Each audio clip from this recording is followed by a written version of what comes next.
உங்கள் சத்யாவில் குளு குளு ஏசி ஆஃபர். வருங்காலங்களை யோசித்து தான் திட்டமிட்டு தான் நிற்கிறாரு. அந்த வருங்காலம் அப்படிங்கிறப்பதான் ஒரு கேள்வி எழுது. 2026 தேர்தலுக்கு பிறகு தமிழக அரசியல் மாறும், ஒரு புது சூழல் உருவாகும் அப்படிங்கிறாரு. கடந்த தேர்தலில் ஜெயலலிதா அம்மையார் 87 ஓட்டுல நாங்க தோத்ததா அறிவிக்கிறார் எங்க தலைவர். அதே காட்டுமன்னார் 10 ஆண்டுகளுக்கு முன்னாடி. அது ஏன் தெரியுமா உங்களுக்கு வரலாறு? ஆனா இப்போ எம்பியா சிட்டிங்ல இருக்கிறப்போ அதை விட்டுட்டு இங்க வரப்போ என்ன அப்படி என்ன ஒரு தேவை இங்க இருக்கு? ஐயோ, ரொம்ப ரொம்ப தேவை இருக்கு. திராவிட முன்னேற்ற கழகம் என்னைக்குமே எந்த காலகட்டத்திலுமே ஒரு முறை வெற்றி பெற்றுட்டு திருப்பி வெற்றி பெற்றதே இல்லை. திமுகவையே எப்பொழுதும் கடுமையாக விமர்சிக்கக்கூடியவர் கூட்டணியையும் இன்னைக்கு முக்கியமாக விமர்சிக்கிறார். இந்த எலெக்ஷன்ல திமுக ஏலத்தில் எடுத்திருக்கிற கல்லாப்பட்டி கூட்டணியோட சேர்ந்து கூத்தாடி பக்கத்து போகாதீங்கடா முட்டா பயல்களா. கூத்தாடி காசை வாங்கிட்டு கூத்தாடி வாங்கிட்டு அதே மாதிரி உங்களை மக்கள் அரசியல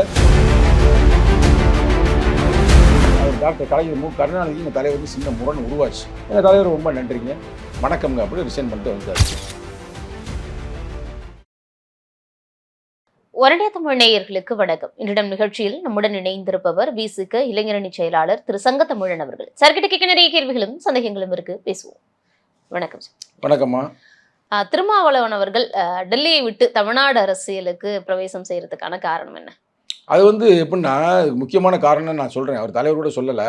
இவர் 2001 சட்டமன்றத்தில் வெற்றி பெற்றாருங்க. வெற்றி பெற்றப்ப அவர் டாக்டர் கலைஞர் மு கருணாநிதி எங்கள் தலைவருக்கு சின்ன முரண் உருவாச்சு. இவர் உதயசூரியன் என்று ஜெயிச்சாரா, அப்போ எங்கள் தலைவருக்கு பேசுறதுக்கான வாய்ப்பு கொடுக்கறது இல்லை. அது மாதிரி நீ எங்கள் சின்னத்தனை ஜெயிச்சிருக்கு சொல்கிற பண்ணி கேட்டுன்னு சொல்லவுமே எங்கள் தலைவர் ரொம்ப நன்றிங்க வணக்கம்ங்க அப்படி ரிசைன் பண்ணிட்டு வந்துட்டார். 2 வருஷம் பேலன்ஸ் இருந்துச்சு. அந்த ரிசைன் பண்ணிட்டு வந்ததுலேருந்து சட்டமன்றத்துக்குள்ளே போக முடியலை. அடுத்தடுத்து அப்படியே பார்லிமெண்ட்லேயே வந்துட்டாரா. இது 3வது முறை இப்போ ஒரு பார்லிமெண்ட்டில் இருக்கிறது.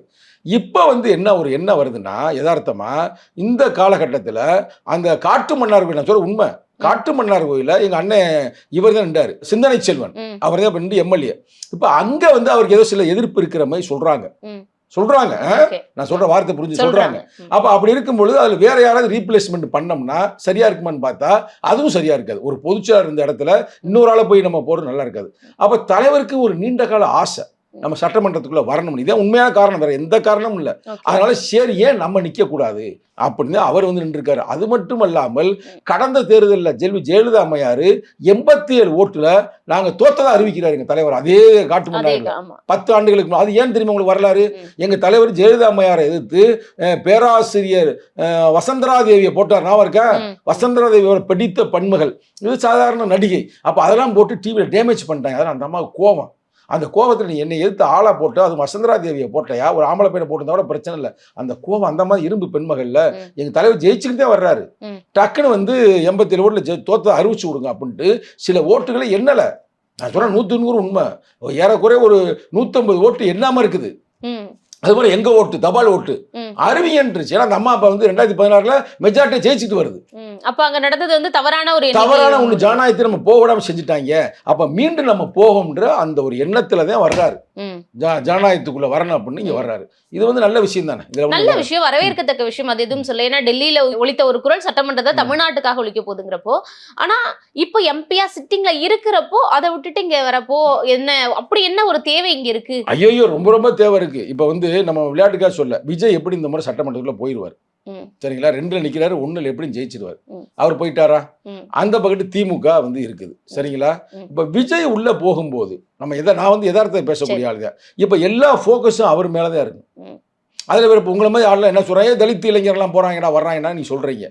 அப்ப அப்படி சொல்லுகின்ற ஒரு சொல்லு கூட ஒருவேளை உண்மையாகவும் இருக்கு ஜனநாயகத்துல. அப்ப நம்ம அதுலயும் கவனம் செலுத்தணும். இப்ப எங்க தலைவர் உள்ள இருக்காருன்னா அப்ப எங்க தலைவரை போக்கஸ் தான் பண்ணுவாங்க. எங்க தலைவருக்கு இப்ப அங்க சட்டமன்றத்துல எழுதி வச்சு படிக்க முடியாது. அங்க இருக்கிற யதார்த்தத்தை பேசணும். அப்ப இதெல்லாம் பல காரணிகள், வெறும் ஒரு காரணிகள் மட்டுமல்ல, பல வகைகள் 360 டிகிரி சிந்திச்சு பார்த்து நாங்கள் எங்களுக்கே தெரியாதுங்க. தெரியாது, யாருக்கும் பொதுச்செயலருக்கே தெரியாது எங்க தலைவர் நிக்க போறது. எங்க தலைவர்ல கேட்டேன் எப்படி இந்த டிசிஷன் எடுத்துன்னு. அறிவிப்பு இருக்கு 1/2 மணி நேரத்துக்கு முன்னாடி தான் நான் முடிவு பண்ணேன்றாரு. அப்புறம் எல்லாம் அதனால சர்ப்ரைஸ் ஆயிட்டேன். அதனால அவர் நிக்கிறாருன்னா அவர் எல்லாம் வருங்காலங்களை யோசிச்சுட்டு தான் திட்டமிட்டு தான் நிக்கிறாரு. அந்த வருங்காலம் அப்படிங்கிறப்பதான் ஒரு கேள்வி எழுது. அதுவும் ஒரு குறிப்பிட்ட ஒரு வார்த்தை என்னன்னா 2026 தேர்தலுக்கு பிறகு தமிழக அரசியல் மாறும், ஒரு புது சூழல் உருவாகும் அப்படிங்கிறாரு. அதன் கணக்கு வச்சுதான் உள்ள வராரு அப்படிங்கிறத புரிஞ்சுக்கும். என்ன சூழல் உருவாகும், எதற்கான முன்னெடுப்பு? பாருங்க, நம்ம ஒரு யதார்த்தமா பேசுறோம். நம்ம பேசுற தேர்தலுடைய வெற்றி தோல்விக்கு நம்ம பொறுப்பு இல்லை. பட் யதார்த்தமா நானும் ஒரு பொறுப்போட தான் பேசுறேன். என்னன்னா, திராவிட முன்னேற்ற கழகம் என்னைக்குமே எந்த காலகட்டத்திலுமே ஒரு முறை வெற்றி பெற்றுட்டு திருப்பி வெற்றி பெற்றதே இல்லை. பல வரலாறு பண்ணி எடுத்து பார்த்துருக்கீங்களா? ஆரம்ப காலகட்டத்தில் யாரு நம்ம அண்ணாதுரை ஐயா இருந்த காலத்தில் ஜெயிச்சிருக்கிறாங்க. அவர் இறந்து போயிடுறாரு. அந்த திருப்பி கலைஞர் தலைமையில ஜெயிச்சிருக்காங்க. அதை 205 தொகுதியில் ஜெயிச்சிருக்காங்க. அதே வரலாறு. அதுக்கு அடுத்து எப்பயுமே ஜெயிச்சதில்லை. இன்னைக்கு வரைக்கும் ஒரு வட்டம் ஜெயிப்பாங்க, ஒரு தோப்பாங்க, ஒரு ஜெயிப்பாங்க, தோப்பாங்க. இப்போ ஜெயிச்சிருக்கிறாங்க. இனி திருப்பி ஜெயிக்கணும். ஜெயிச்சிருவாங்க. ஒரே தேர்தல் ஜெயிச்சிருவாங்க. ஆனால் பெரும்பான்மையான கிடைக்காது. நல்லா நான் சொல்கிறேன், நோட் பண்ணி வச்சுக்கிறேங்க. கரெக்டாக அப்படி சொல்ல முடியாது. ஒரு 115, 120 அந்த ரேஞ்சு தான் வருமே தவிர, இவங்களுக்கு ஏறக்குறைய இன்னொரு ஆளுக்கு சில இது வரும். அப்படிதான் வருமே தவிர மொத்தமாக வராது. இன்னைக்கு பிஜேபியோட முழு நோக்கமும் இங்கே தான் இருக்குது. அவங்க முழு கவனமும் இதை எப்படியா சிதறடிக்கணும், திமுகவை தோக்க வைக்கணும், திமுக பதவியிலேருந்து இறக்கணும். அப்போ தொங்கு சட்டமன்றம் உருவானாலும் கூட இருக்கிற ஆளை பூரா சேருவாங்க. ஒருவேளை விஜய் கூட சேரலாம், பிஜேபி சேரலாம், அதிமுக சேரலாம், மற்ற இதர கட்சிகள் சேரலாம். அப்போ முக்கியமான பங்கு விடுதலை பங்கு இருக்கு. அந்த பங்கு இருக்கும் பொழுது தானே இருக்க வேண்டும் என்ற நல்ல எண்ணத்துல எந்த காலத்திலையும் பிஜேபி வந்துடக்கூடாது உள்ள. நம்ம திராவிட முன்னேற்ற கழக தலைமையில் நம்ம இயங்குறோம். திராவிட முன்னேற்ற கழகம் தான் மீண்டும் வரணும், மீண்டும் தளபதி ஸ்டாலின் தான் முதல்வராக வேண்டும் என்ற அந்த எண்ணம் தான், அந்த உயர்ந்த எண்ணம் தான். ஏன் அவர் ஆகணும்னா அவர் வந்தாதான் மதச்சார்பின்மை அப்படின்றது நிரந்தரமாக இருக்கும் அப்படின்றது நோக்கம். வேற எந்த பிரச்சனையும் இல்லை, வேற எதுவும் கிடையாது, வேற எதுவுமே இல்லை. ஏன்னா விஜய் அவர்கள் வராரு அப்படிங்கிறப்போ வேற ஏதாவது ஒரு நோக்கம் இருக்கு, புதிய அரசியல் சூழலே மாறுங்கிறப்போ அந்த ஒரு கேள்வி எழுதுது. விஜய் அவர்கள் திருச்சி பிரச்சாரத்துல திமுகவையே எப்பொழுதும் கடுமையாக விமர்சிக்கக்கூடியவர், கூட்டணியையும் இன்னைக்கு முக்கியமாக விமர்சிச்சிருக்காரு. அதுவும் என்ன சொல்றாருன்னா, நான் சொல்ற மாதிரி கல்லாப்பட்டி கூட்டணி, ஏலத்திற்கு எடுத்த கல்லாப்பட்டி கூட்டணின்னு உங்களுடைய கூட்டணியையும் உங்களையும் விமர்சிக்கிறார். நீங்களும் இந்த கூட்டணியில இருக்கிறீங்க. அப்படி கல்லாப்பட்டி கூட்டணி கூட உன்னால எதுவுமே எடுக்க முடியல. அப்ப நீ ரொம்ப வீக், அதோட கல்லாப்பட்டியோட நீ வீக்கான்னு எனக்கு அது ஒரு கேள்வி தோணுதில்லை. இப்போ நீ தான் சொன்ன ஆட்சியிலும் பங்கு, அதிகாரத்திலும் பங்கு, எல்லாரும் வாங்கினாரு. சரி, யாரையாவது சேர்த்துருக்கணும்ல? யாரையுமே உன்னால சேர்க்க முடியல. நீ கூட்டணி இப்போ யாரை சேர்த்துருக்கிற? யாரையும் சேர்க்கல. நான் ஒன்றும் நகைச்சுவாயை பேசுகிறேன், தப்பா எடுக்க வேண்டாம். நீ கூட்டணி சேர்த்துருக்கிறது திரிசா மட்டும் தான் சேர்த்துருக்கிறே தவிர வேற யாரையும் சேர்க்க. நான் சொல்ல மக்கள் பேசிக்கிட்டு இருக்காங்க. இந்த சூழ்நிலையில் நீ அரசியலுக்காக அப்படி பேசலாம், சரிங்களா? அது அப்படியே இல்லை. இங்கே இருக்கிறவங்க போனால் கொள்கை சார்ந்த கூட்டணி, கோட்பாடு சார்ந்த கூட்டணி. இப்போ பாருங்க, எங்களுக்கு சீட்டை நினைச்ச சீட்டு கிடைக்கல, கம்யூனிஸ்ட் குறைத்து இருக்கிறார்கள். அப்படி இருந்தும் கூட மற்றவங்கள விடுங்க, நாங்க 3 பேருமே நிக்கிறோம்ல, எங்களுக்குள்ள எந்த பெரிய சலசலப்பு இல்லையில, பெரிய பிரச்சனை. இன்னும் சொல்ல போனா நாங்க எதிர்பார்த்த நம்பர்ஸ் கிடைக்கல, எதிர்பார்த்த தொகுதி கிடைக்கல. உண்மையா போய் எங்க தலைவர் சொல்றாருல, இவ்வளவு இருந்தும் நாங்க ஏன் நிக்கிறோம்னா சங்கிப்பையில யாரும் உள்ள வந்துடக்கூடாதுன்ற ஒரு உயர்ந்த நோக்கத்தில் நிக்கிறோம். அதை தம்பி கேவலமா பேசுறாருன்னா அப்ப அவருடைய அரசியல் புரிதல் அவ்வளவுதான் அப்படின்னு நம்ம பார்க்க முடியும். அரசியல் புரிதல் என்னவாக இருந்தாலும் அவருக்கு கூடக்கூடிய கூட்டமாக இருக்கட்டும், அவர் போகக்கூடிய இடத்துல கிடைக்கக்கூடிய வரவேற்பாக இருக்கட்டும், இதெல்லாம் ஒரு மாற்றத்தை கண்டிப்பா உருவாகும். வரக்கூடிய கருத்து கணிப்புகள் அந்த முடிவை தானே விஜய்க்கு அப்படி நீ சொல்ல கூட்டத்தை வச்சு நம்ம கணக்கிட முடியாது. சிரஞ்சீவிக்கு வராத கூட்டமா?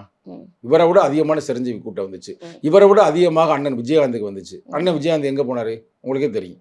அதனால அப்படி கூட்டத்தை வச்சு நம்ம சொல்ல முடியாது. ரெண்டாவது, சினிமாக்காரர்களுக்கு எப்பயுமே கூட்டம் வரும் என்பதை அறிஞர் அண்ணாவே அந்த காலத்தை சொல்றாரு.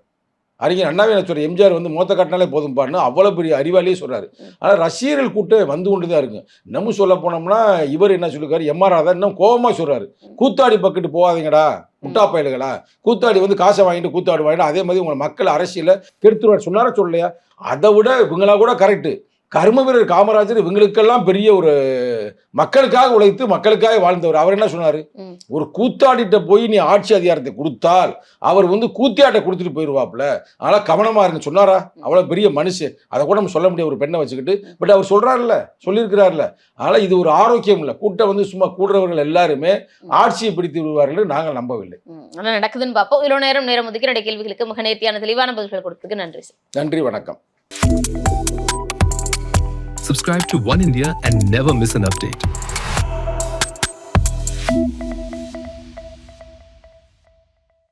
குலு குலுன்னு காத்து வீசுது.